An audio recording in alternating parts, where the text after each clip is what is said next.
will get that recording going. So today what we're going to be talking about is completing the square. But I wanted to start off by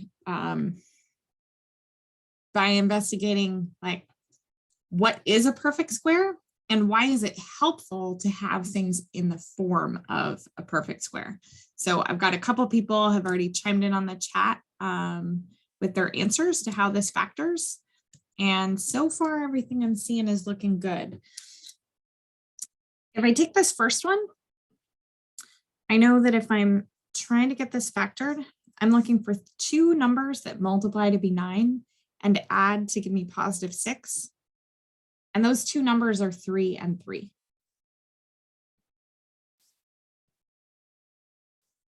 And if I look at this one, I'm looking for two numbers that multiply together to give me a positive 25, but add up to negative 10. And those two numbers are negative 5 and negative 5.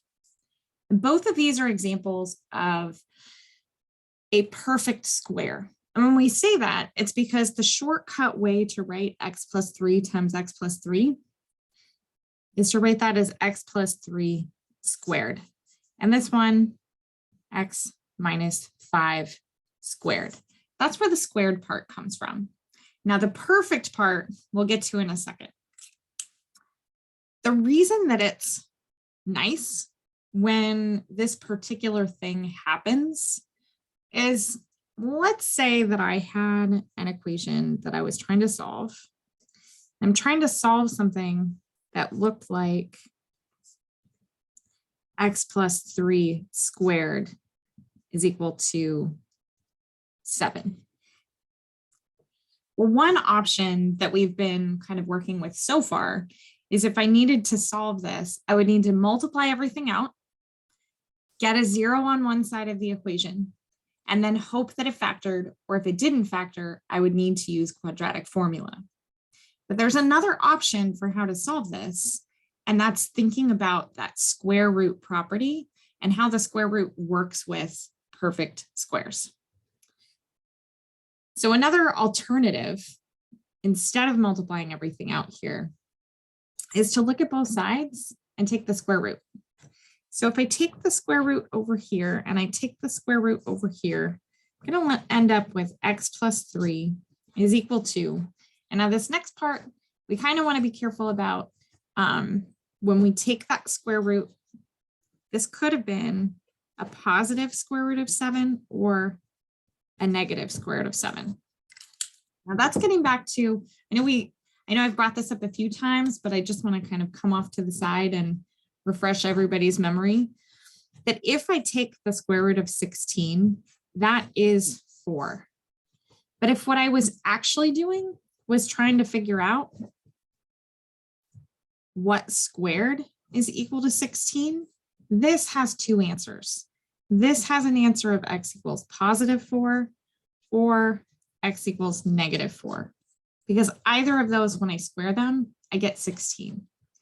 So when we start with something that looks like x squared is equal to 16 and we take the square root of both sides, we need to remember to write that as x is equal to plus or minus 4.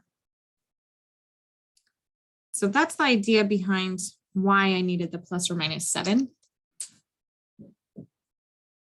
And now if I'm trying to get the x by itself, I subtract 3 from both sides.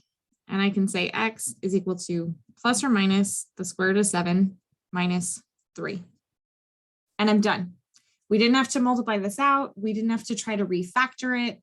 We didn't have to plug it into quadratic formula. So if I start with something that's already in this nice completed square form, like x minus 1 squared is equal to 5, the shortest path towards an answer is to square root both sides and then get the x by itself.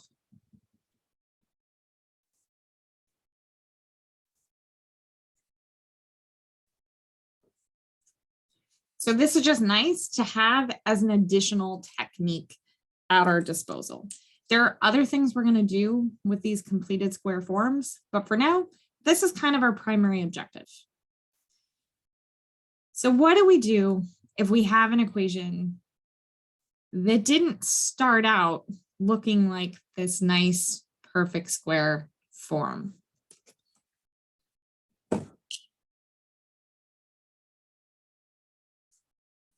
And maybe on this first one, just watch, and then we'll get a couple to put into your notes. So let's say that what I started off with was something that looked like x squared plus 6x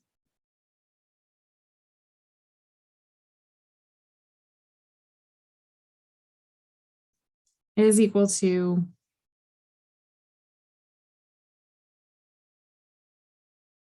-2.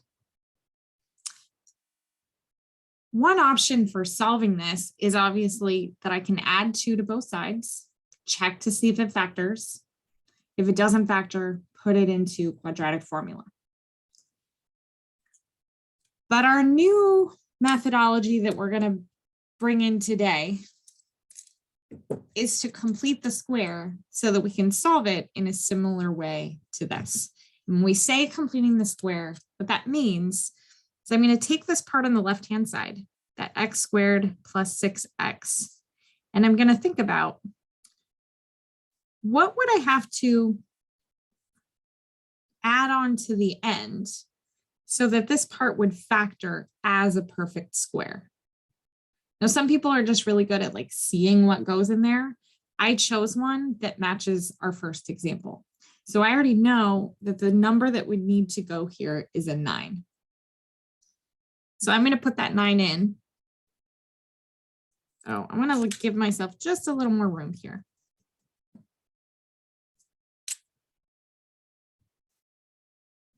Because I'm going to add the 9 in and then subtract it back off.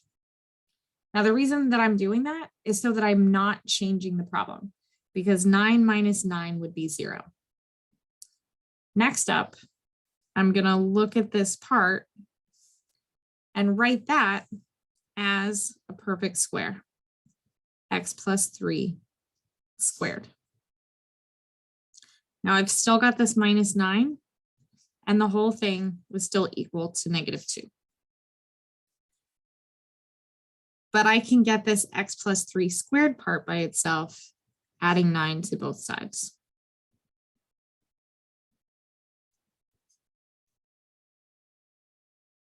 Now that I'm in this form, we already know how to solve this. In fact, we just did it a second ago. I can take the square root of both sides and end up with x plus 3 is equal to plus or minus the square root of 7, or x is equal to -3 plus or minus the square root of 7. And this technique of figuring out what I need to add and subtract creatively to end up with something that's a perfect square, this is called completing the square. I've been keeping an eye on the chat and I'm not seeing questions in the chat.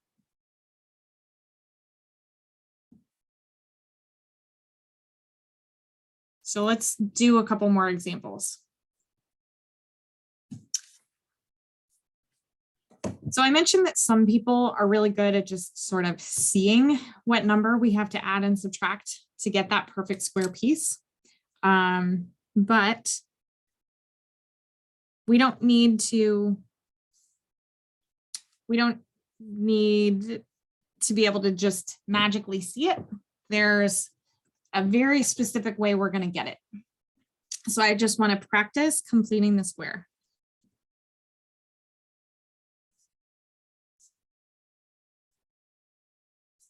So if I started off with something that looked like x squared minus 6x, and I'm trying to figure out what goes in here, the methodology behind like, how do we figure out what that thing is?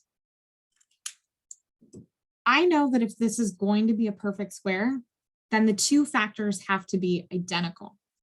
And if the two factors have to be identical, then that means this -6x in the middle must be split perfectly in half, right? This would have to be like and x squared minus 3x minus another 3x plus something magical on the end.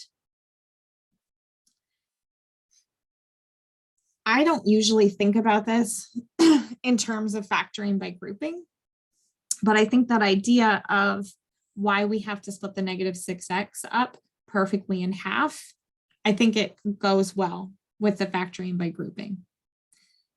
The way that I actually think about this is because I'm going to split that negative 6x in half, I'm going to take that coefficient and split it in half. So I know that my two factors are going to be x minus 3 times x minus 3. Now, if I think about multiplying this out, I'd end up with x squared minus 3x minus 3x plus 9. So that missing piece that I need is this plus 9.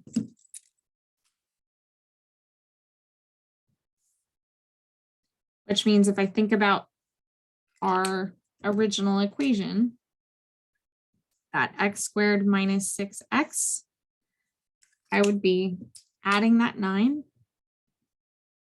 and subtracting the 9 back off. So that this portion would factor as x minus 3 squared, and then we'd have that minus 9. Now notice we weren't solving this one, we were just completing the square. So when we do this process without solving something, we call it completing the square. If we were solving for something, we would say we were solving by completing the square.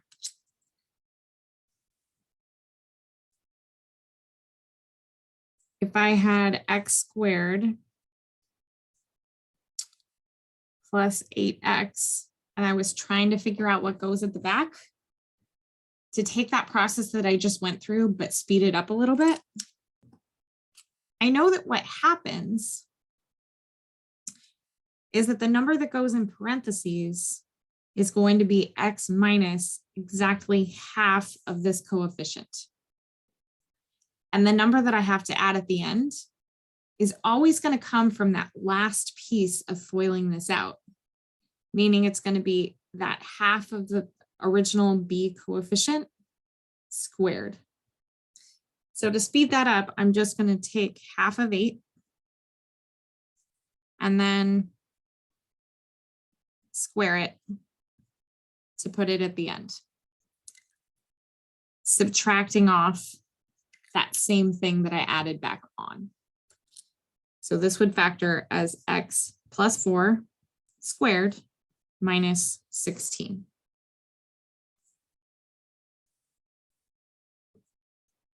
I'm going to give you all one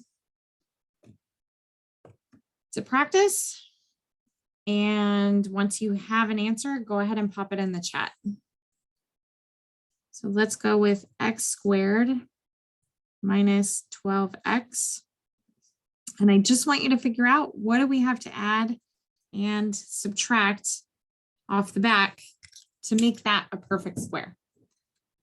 I'll give you 30 seconds.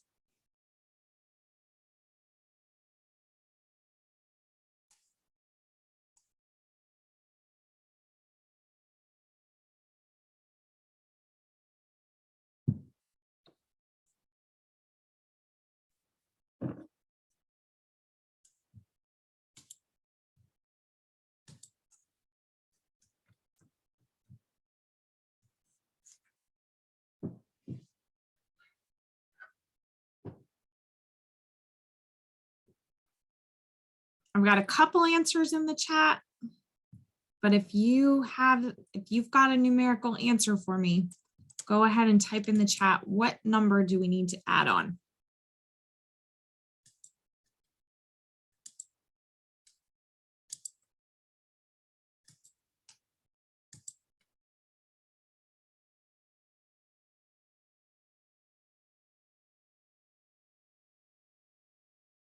I've got 3 answers in the chat.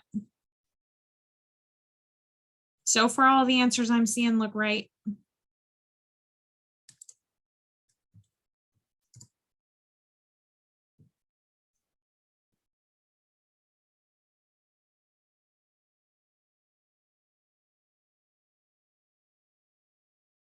Okay, we're going to take half of that negative 12.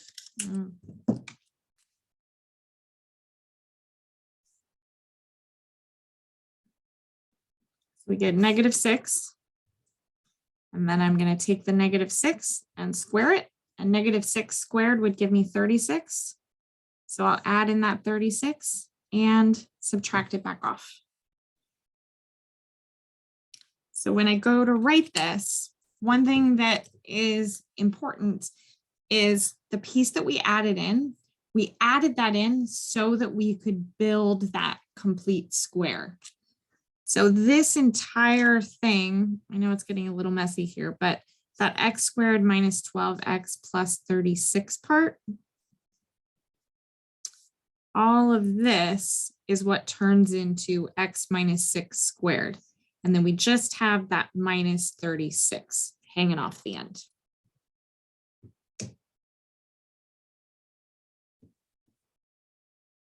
I'm pausing in case there are any questions. And also feel free to write questions in the chat or just unmute to talk if you want. That's cool too.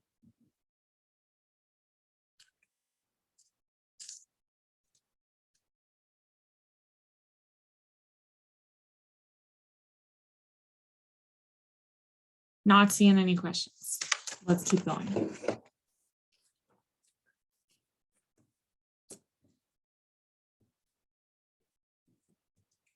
Now, I actually think that completing the square, if we have nice numbers, isn't terrible. But I would probably never choose it unless I was really forced to.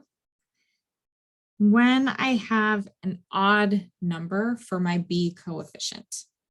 So if I started off with x squared plus 3x, and I needed to complete the square on this, I mean, I'm not saying it's terrible, and certainly you might have to do some of these in terms of the homework or the quiz, but in real life, if I didn't specify which method to use, the fact that I've got an odd coefficient means that when I divide it by 2, it doesn't simplify. I'm just stuck with a fraction. And when I plug that in, little exponent and fraction review, when I have 3/2 squared, that means that I'm squaring the top. So 3 squared is 9. And I'm also squaring the bottom. 2 squared is 4. So I'm adding in 9/4 and then subtracting off 9/4. So this one would turn into x plus 3/2, whole thing squared, minus 9/4. A little bit messy, but not horrible.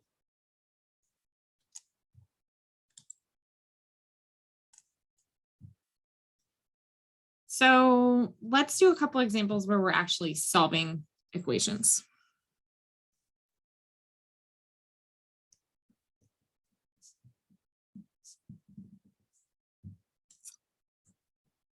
Trying to decide if we should do a messy one first or a less messy one first. Also, I don't know what, let's do this one. So let's say that I've got x squared minus 2x minus 13 is equal to 0. Well, for starters, I want to do this by completing the square, but let's say I just have the instruction to solve for x. I'm probably going to look at that and say, okay, it doesn't factor. So if it doesn't factor, my only choices are completing the square or a quadratic formula. Completing the square isn't really a bad choice for this problem. I have an even b coefficient. All the numbers are pretty small. So completing the square wouldn't be a bad option here. To solve for x, I have two choices. I can either kind of get that 13 out of my way to begin with by adding 13 to both sides, or hold off and do that in the last step. I'm going to hold off and do it in the last step. But I do want to make a little space for myself and write x squared minus 2x. I know we're going to be adding something and subtracting it back off, and then I've got that minus 13, whole thing equal to 0. Well, when I take half of negative 2, I'll get negative 1. When I square that, I get positive 1. And then I'll subtract it back off, and the whole thing is equal to 0. Next up, the reason I was doing that was so that we can rewrite this as x minus 1 squared, and then minus 1 subtract 13 gives me a negative 14. So we can add 14 to both sides and have x minus 1 squared is equal to 14. Now it's in this great form where I can square root both sides, just remembering to have that plus or minus on the right-hand side. So I would have x minus 1 is equal to plus or minus the square root of 14, or x is equal to 1 plus or minus the square root of 14. As a little bit of review, I am going to ask you all on your paper now to solve this same equation using the quadratic equation. And let's make sure that we get the same answer. So we're going to now solve that same equation, solve x squared minus 2x minus 13 equal to 0 using the quadratic formula.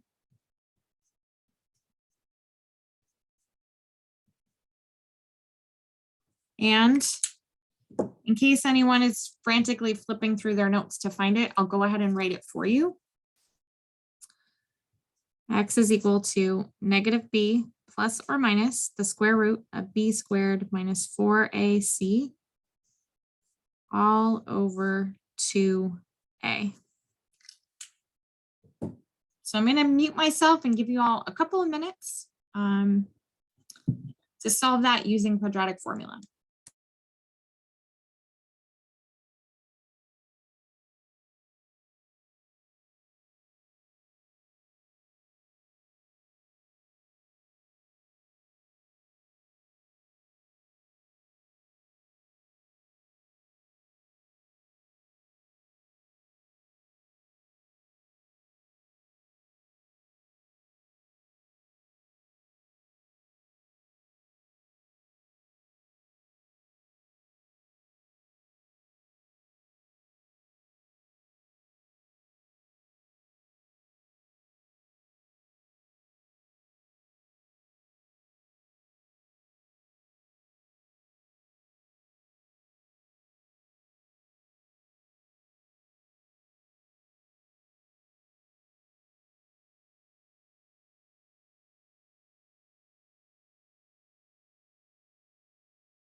How are we doing? I don't see any answers in the chat yet. So I'm guessing that means people need a little bit more time. I just guessed at 2 minutes.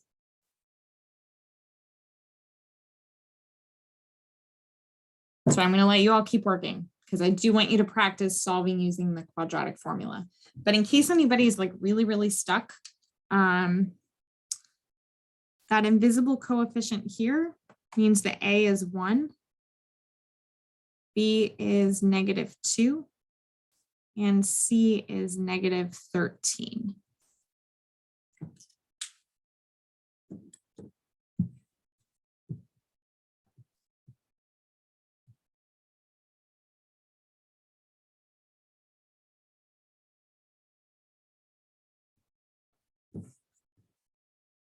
And I'm going to give you all a little bit more time.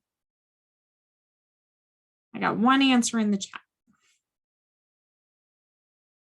but I'll wait till I have a couple more.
Okay, I think I'm just going to go for it. So I'm guessing people were struggling with how the heck you were going to try to type that into the chat. So let's see what we have. So our B value is -2. And when we put that into our equation here, I'm going to have the negative of the -2. So that'll turn into a +2. Plus or minus the square root. So B squared, that's going to be -2 squared minus 4 times 1 times -13. And then I'm going to make sure to bring my square root bar all the way over that. And then like I mentioned last time, I am going to be super picky on the quiz, but I want to see that bar over the entire thing because that negative B part is still in the numerator. And I've got 2 times A. So if we start to kind of clean that up a little bit, I'm looking at 2 plus or minus, and then inside the square root, -2 squared would be a +4. And 4 times -13. So let's see, I'll ignore the negatives for a second, right? 4 times 13 is 52. Does that sound right? I think that sounds right. So minus a minus, I'll make that plus. So I've got plus 52. Whole thing over 2. Now, it might be okay to quit there, except that I said that for sure, You have to get what's under the radical down to a single whole number. So let's write that as plus or minus the square root of 56 divided by 2. It would be okay to stop there. I'm going to keep going because the whole point of forcing you to do this was to see that we're going to get exactly the same answer that we got from completing the square. We're not quite there yet, but we're almost. We're close. So we've got 2 plus or minus the square root of 56, whole thing over 2, but I'm going to split that up as 2 separate fractions. So that one's divided by 2 and that one's divided by 2. Because the 2 over 2 is going to give me a 1, and then I'll have plus or minus. Now the square root of 56 over 2, if I'm going to try to simplify that, we've got 2 options, and we discussed both of those on Wednesday. I can either take the 4 inside the square, back up. I can either take the 2 inside of the square root as a 4, or I can factor a 4 out of 56. And that's what I'm going to choose to do. So 56 is 7 times 8. But that 8 I can break up further to be 7, not 9. I don't know why I wrote a 9. To be 7 times 4 times 2. And now that square root of 4 part, that's the one that I can simplify. Make this a square root of, I'll take the a square root of 4 times, and then I'll take the 7 and the 2 that are still inside and combine those back together. And now that square root of 4 becomes a 2. And ultimately, I am looking at 1 plus or minus the square root of 14. Ta-da! Okay, I'm going to let that sit for a second because that's not the answer that I saw most of you writing. So I want to pause and take a moment for questions and also let my dog out.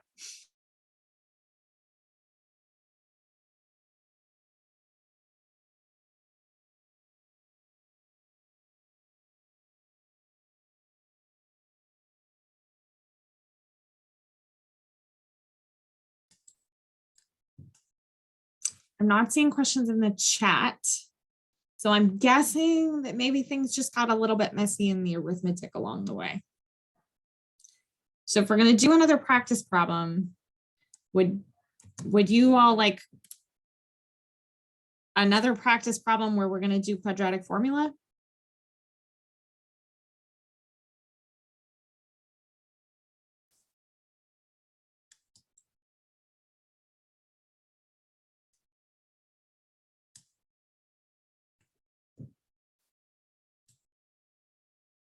Oh, okay. So there's a good question in the chat here.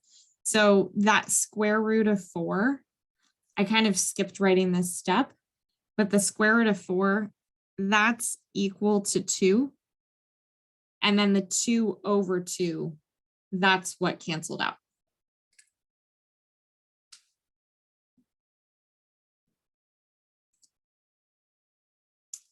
So let's do another example where we'll solve it both ways. We'll do it by completing the square, and then we'll do it by quadratic formula to make sure that we get the same answer both ways.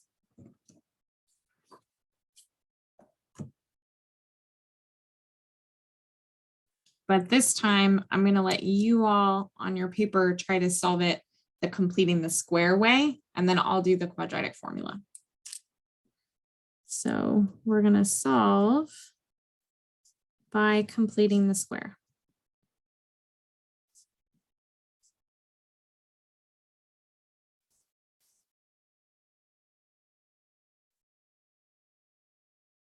Should I make you deal with a fraction? Yeah, I'm going to make you deal with a fraction.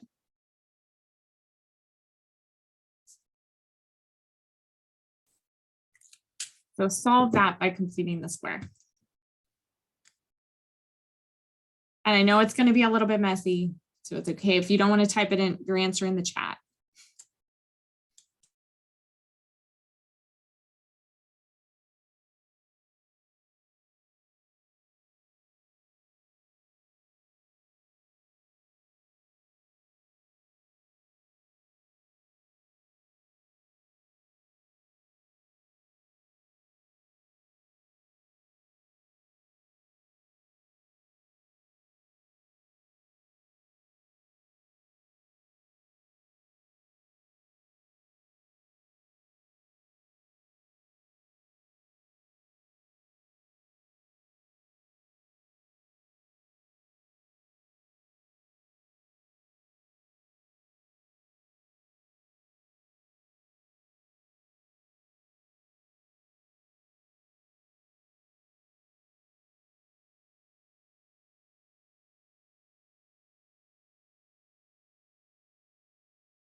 Okay, so how are we feeling?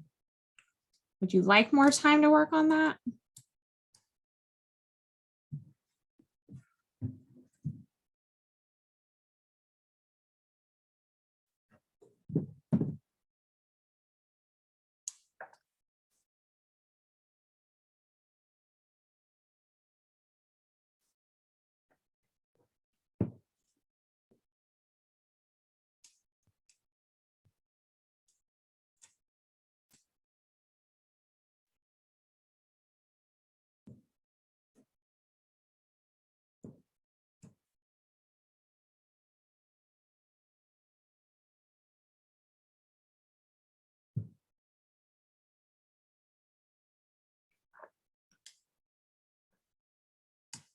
Okay, I'll give it about 30 more seconds.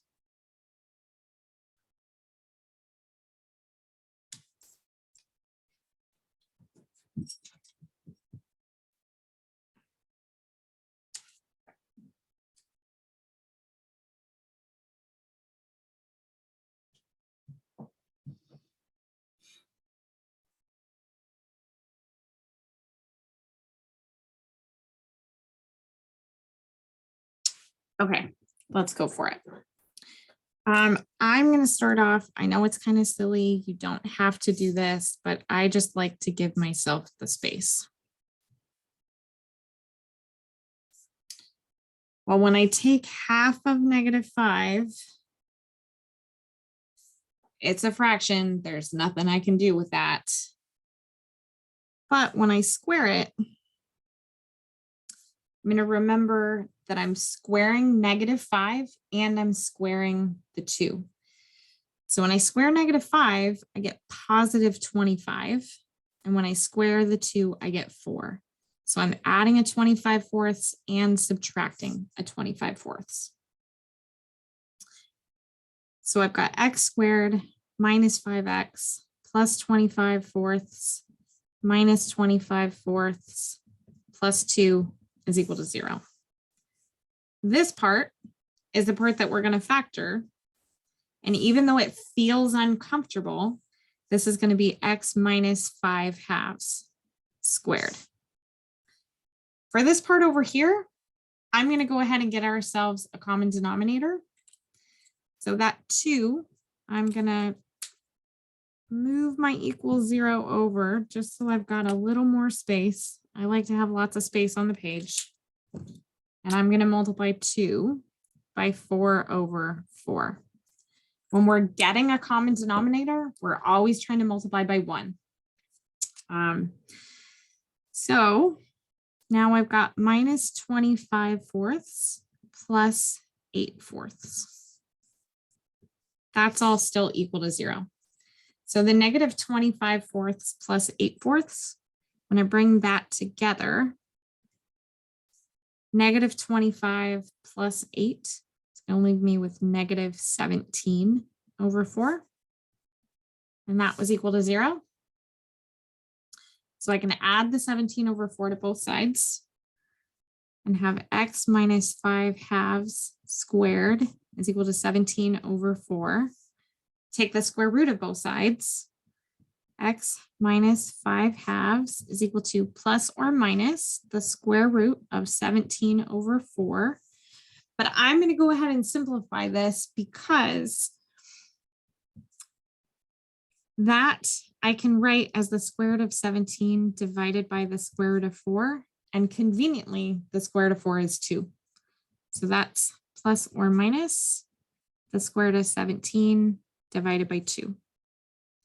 Now I'm ready to add the 5/2 to both sides so that I get x is equal to 5/2 because I've added it to both sides plus or minus the square root of 17 over 2. And we can absolutely leave it alone like that, or because they already have a common denominator, I can write that as 5 plus or minus the square root of 17 divided by 2.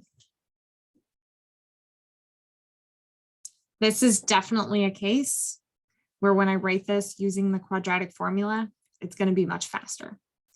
So one of the objectives for what we're kind of doing in this chapter, the last couple chapters really, is to develop a sense of when is factoring a better option, when is completing the square a better option, and when is using quadratic formula a better option. And personally, I would say that kind of comes down to your personal preference and your comfort level. If you're really not good at completing the square, I'm going to force you to do it on the quiz. There are going to be times where we definitely have to do it in calculus, but most of the time you can choose other methods. Same deal with quadratic formula. If you really don't like quadratic formula, if something doesn't factor, you can always choose to complete the square. Okay, I said I was going to do this one with quadratic formula, and I think we got just enough time to do that. So we started this with x squared minus 5x plus 2 is equal to 0, which means a is 1, b is -5, and c is 2. Well, when I put that into our quadratic formula, and repetition really does help. So if you don't have it memorized, practice writing it each time you need it. Not just going straight to putting the numbers in, but actually practice writing what the quadratic formula is. So I've got -b plus or minus the square root of b squared minus 4ac whole thing over 2a. When I start plugging those numbers in, since b is -5, the opposite of that, or the negative of that, is going to be +5 plus or minus. Inside my square root, -5 squared becomes a +25 minus 4 times a times c. And that whole thing is over 2 times my a value. Well, inside the square root, that looks like 25 minus 8, or 17. And in the denominator, I've got a 2. And this time they matched perfectly. We didn't have to do any extra work. They're already the same.